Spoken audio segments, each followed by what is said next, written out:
Assalamualaikum warahmatullahi wabarakatuh. Alhamdulillah wassalatu wassalamu ala Rasulillah Sayyidina Muhammadin wa ala alihi wa sahbihi wa mawalah amma ba'du. Pemirsa yang mudah-mudahan selalu diberikan kesehatan, umur panjang, dirahmati Allah. Pada kesempatan yang singkat ini, saya ingin menyampaikan tema miopia rohani. Miopia itu sebenarnya dari penyakit mata ya, yang tidak bisa melihat, yang rabun jauh lah, rabun jauh.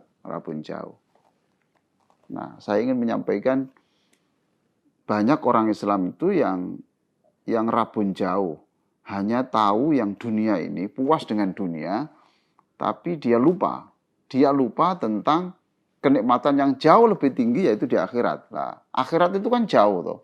Akhirat itu jauh. Jadi kalau orang itu fokus kepada dunia, dia senang dengan prestasi dunia sampai dia tidak menyiapkan prestasi akhirat, itu miopia rohani dia. Nah, inilah yang termasuk dari tanda-tanda bodoh itu yang dikemukakan oleh Abu Laith As-Samarqandi. Pemirsa, kalau Anda disebut bodoh itu, atau bahasa Jawanya goblok umpamanya gitu ya, itu kan kita marah tuh, betul loh, tersinggung, ya kan? Marah kita. Kita orang baik-baik kok disebut bodoh. Tapi jangan lupa, kalau yang menyebut bodoh itu Allah, ya jangan tersinggung tuh. Karena di dalam Al-Quran itu seperti dalam surah Al-Ahzab ayat 72. Ya, ayat 72 itu Allah mengatakan innahu kana zaluman jahula. Sungguh manusia itu ya saya, ya pemirsa, disebut Allah innahu kana zaluman jahula. Manusia itu banyak kezalimannya dan banyak menunjukkan kebodohannya. Saya ingat akhirnya doa Rasulullah itu, Allahumma inna na'udzubika an nadilla aw nudhal. Ya Allah, jauhkan kami dari sesat dan menyesatkan. Wa nazilla aw nuzal, jauhkan kami dari bertindak salah atau terpaksa melakukan kesalahan. Aw nadzlima aw nudlam, jauhkan kami dari menyakiti hati orang, mengambil haknya orang, zalim kepada orang, dan jauhkan kami dari perbuatan orang yang zalim kepada kami. Dan terakhir, wa na'udzubika an najhala au yujhala alaina, jauhkan kami dari bertindak bodoh atau diperlakukan bodoh oleh orang. Nah, sekali lagi, kita jangan marah kalau yang menyebut bodoh itu Allah. Sebab di sini dikatakan manusia itu zalim dan bodoh. Bahkan di dalam surah Al-An'am ayat 35 Allah mengatakan fala takunanna minal jahilin. Jangan sampai, benar-benar jangan sampai kamu menjadi orang-orang yang bodoh. Nah, disinilah kemudian Abu Laith As-Samarqandi mengatakan ada beberapa tanda orang bodoh itu. Satu, tadi saya sebut tadi itu, miopia. Jadi dia ini tidak tahu bahwa yang di akhirat itu jauh lebih menyenangkan. Subhanallah, Bapak Ibu sekalian, saudara-saudara sekalian, pemirsa, kadang-kadang kita ini merasa kecewa karena kita memperoleh sesuatu yang tidak kita harapkan. Ya, mestinya kita memperoleh lebih banyak, tetapi kita akhirnya kecewa, memperoleh kok lebih sedikit. Orang itu lupa, miopia ini, miopia rohani. Padahal berapapun Anda diberi imbalan, sebesar apapun menerima imbalan itu tidak ada apa-apanya dibanding imbalan Allah di akhirat. Kalau kita berpikir gitu, kita harus tahu bahwa kita ini miopia. Itu. Khairum mimma yajma'un. Sebetulnya di akhirat itu akan memperoleh lebih baik daripada seluruh kekayaan yang kamu kumpulkan selama hidup ini. Ya, kalau Anda ditanya, dunia itu penting, akhirat tidak penting. Jawabannya gimana? Tentu Anda menjawab, salah Pak, karena akhirat itu penting. Kalau Anda dikatakan akhirat penting, dunia tidak penting, ya tentu tidak setuju lah gitu. Belum kita akhirat itu ada karena ada kehidupan dunia, ini berarti yang menentukan akhirat yang penting itu ya berarti ini berarti dunia penting. Kalau begitu akhirat penting, dunia penting. Betul apa enggak? Anda mengatakan betul. Salah, enggak benar itu. Berarti Anda menyetarakan, menyamakan antara dunia dan akhirat toh. Itu. Nah, yang benar adalah ya, Anda cerdas. Walal akhiratu khairul laka minal ula. Bahwa akhirat itu lebih penting dari dunia ini. Jadi dunia itu penting, akhirat lebih penting. Yang kedua, tanda orang bodoh kata Samarkandi itu di samping miopia tadi itu adalah mudah marah. Mudah marah. Nah, manusia dipandang bodoh ya kalau sedikit-sedikit marah. Bahkan orang menyebut hobinya memang marah. Gitu. Subhanallah,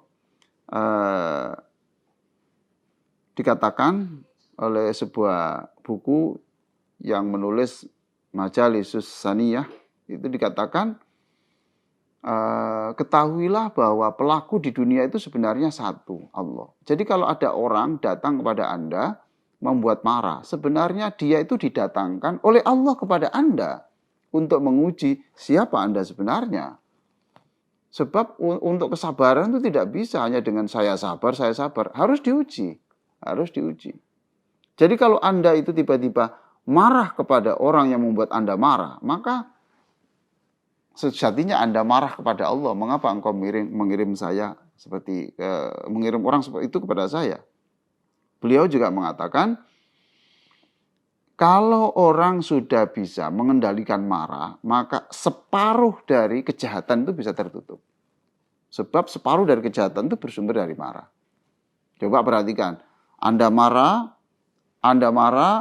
diperlakukan orang dengan tidak baik, kemudian Anda mengajukan ke kepolisian, nanti ke kepolisian itu urusannya jadi panjang, kemudian Anda mencari lawyer, kemudian jadi panjang, dan seterusnya. Maka Rasulullah SAW pernah mengatakan dalam hadis yang diceritakan oleh Abu Hurairah radhiyallahu anhu, anna rajulan qala lin Nabi sallallahu alaihi wasallam, ausini qala la taghdab, faraddata miraran qala la taghdab. Ada orang bertanya kepada Rasulullah, wahai Rasul, berikan saya nasihat yang penting gitu. La taghdab. Jangan marah gitu. Saya ini jauh-jauh Nabi datang minta ke sini, hanya dinasihati apa itu la taghdab. 2 kata. Beri saya lagi la taghdab, jangan marah. La taghdab. Sampai terakhir la taghdab. Pokoknya la taghdab. Jangan marah. Sungguh marah itu tidak baik untuk kesehatan, marah itu tidak baik menurut pandangan Allah, marah itu menjauhkan malaikat rahmat dari kita. Puasa itu sebetulnya adalah melatih diri untuk bisa mengendalikan amarah ini. Rumah tangga itu seringkali bermasalah kan karena ada salah satu yang marah. Ya, gitu. Maka Sayyidina Ali mengatakan, marah, ini Sayyidina Ali, karamullah aja, marah dimulai dengan kegilaan dan diakhiri dengan penyesalan. Itu.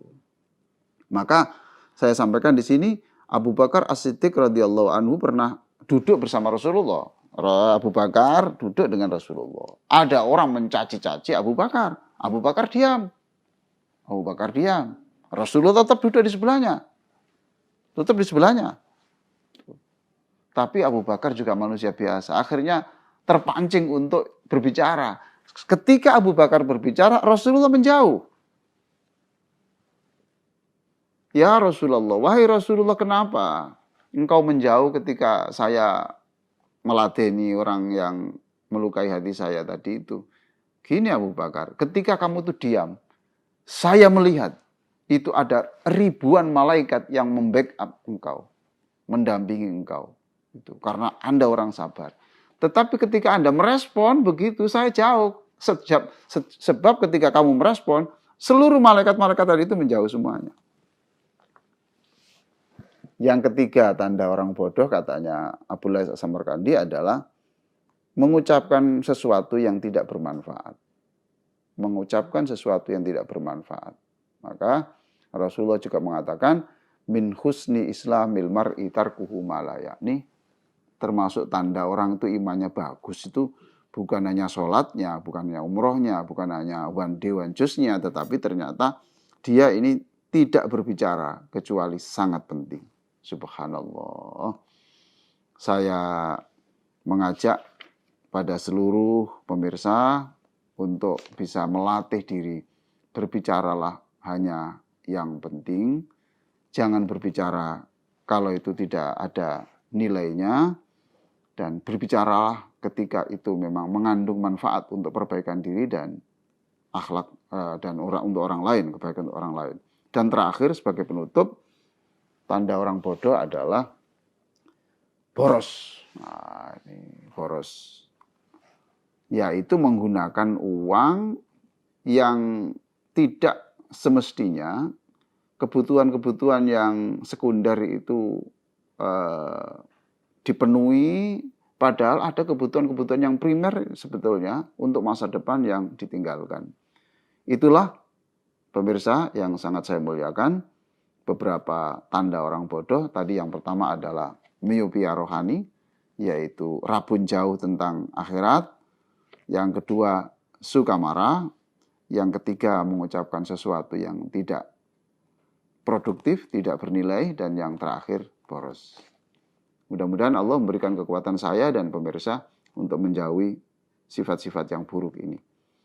Wassalamualaikum warahmatullahi wabarakatuh.